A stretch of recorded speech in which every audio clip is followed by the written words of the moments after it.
அதிமுகவில் 3 எம்எல்ஏக்கள் அணி மாறி இருக்கிறாங்க. இதற்கு நிறைய விளைவுகள் இருக்கிறது.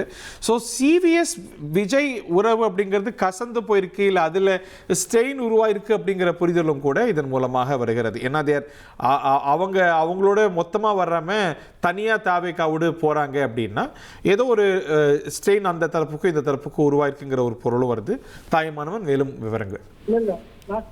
அதிமுக எஸ்பி வேலுமணி தரப்பு ஆதரவு எம்எல்ஏக்கள் தற்போது ஒவ்வொருவராக அதிமுக பொதுச்செயலாளர் எடப்பாடி பழனிசாமியை சந்தித்து தங்களுடைய ஆதரவு நிலைப்பாட்டை அறிவித்து வரக்கூடிய சூழலை நம்ம இன்று காலை முதலே பார்க்க முடிகிறது. குறிப்பாக சட்டமன்றத்துல நடைபெற்ற அந்த தவேகாவுடைய பெரும்பான்மை நிரூபிக்க வேண்டிய அந்த புளோர் டெஸ்ட்ல பார்த்தோம் என்றால் அதிமுக பொதுச்செயலாளர் எடப்பாடி பழனிசாமி தரப்பு எம்எல்ஏக்கள் கட்சியுடைய விதிகளுக்கு உட்பட்டு தவேகாவுக்கான எதிரான நிலைப்பாடை எடுக்கிறாங்க. அப்படி 22 எம்எல்ஏக்கள் எதிரான நிலைப்பாடை எடுத்திருந்த சூழல்ல அதிமுகவில் 2ஆம் கட்ட தலைவர்களாக இருக்கக்கூடிய முன்னாள் அமைச்சர்கள், முக்கிய நிர்வாகிகளாக கருதப்பட்டு வந்த எஸ்பி வேலுமணி, சி விஜயபாஸ்கர், அதே போல் C V Shanmugam, R Kamaraj, அது மட்டும் இல்லாம நத்தம் விஸ்வநாதன் உட்பட சுமார் 25 பேர் அன்றைய தினம் புளோர் டெஸ்ட்ல ஆதரவு நிலைப்பாட்டை எடுத்திருந்தாங்க.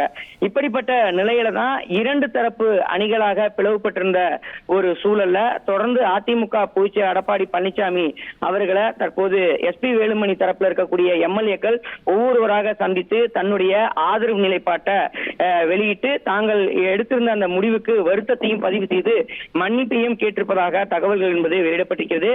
அந்த வகையில பார்த்தோம் என்றால் குறிப்பாக சங்கரன் கோவிலுடைய எம்எல்ஏவாக இருக்கக்கூடிய திலீபன் ஜெயசங்கர், அதே போல் சுகுமார், ஹரிபாஸ்கர், மோகன், எஸ்.எஸ்.என். நடராஜன் ஆகியோர் அதிமுக பொதுச்செயலாளர் எடப்பாடி பழனிசாமிய அவரது இல்லத்துல நேரில் சந்தித்து தங்களுடைய ஆதரவை தெரிவித்து தங்களுடைய மன்னிப்பு கடிதத்தையும் வழங்கியிருப்பதாக தகவல்கள் வெளியிடப்பட்டிருக்கிறது.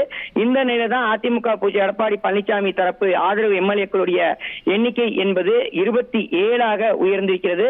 அதே சமயம் SP Velumani, C V Shanmugam அவரது தரப்பு எம்எல்ஏக்களுடைய பலம் என்பது 20ஆக குறைந்திருப்பதை பார்க்க முடிகிறது.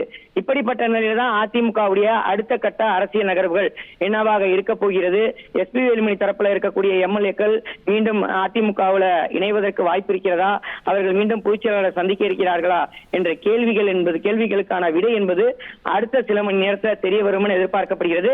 தொடர்ந்து பொதுச்செயலாளர் எடப்பாடி பழனிசாமி தரப்பிலும் வரக்கூடிய அந்த எம்எல்ஏக்களிடம் தங்களுடைய மன்னிப்பு கடிதத்தை பெற்றுக்கொண்டு அவர்களை மீண்டும் அந்த அதிமுகவில் சேர்த்துக் கொள்வதற்கும், ஏற்கனவே அவர்கள் பலர் மாவட்ட செயலாளர்களாகவும் பல்வேறு முக்கிய பொறுப்புகளிலும் கட்சி ரீதியிலாக இருந்த நிலையில அவர்களுக்கு மீண்டும் அந்த பதவிகளை வழங்குவது தொடர்பாகவும் பல்வேறு ஆலோசனைகள்ல அதிமுக பொதுச்செயலாளர் எடப்பாடி பழனிசாமி ஈடுபட்டு வருவதாக தகவல்கள் வெளியிடப்பட்டிருக்கிறது.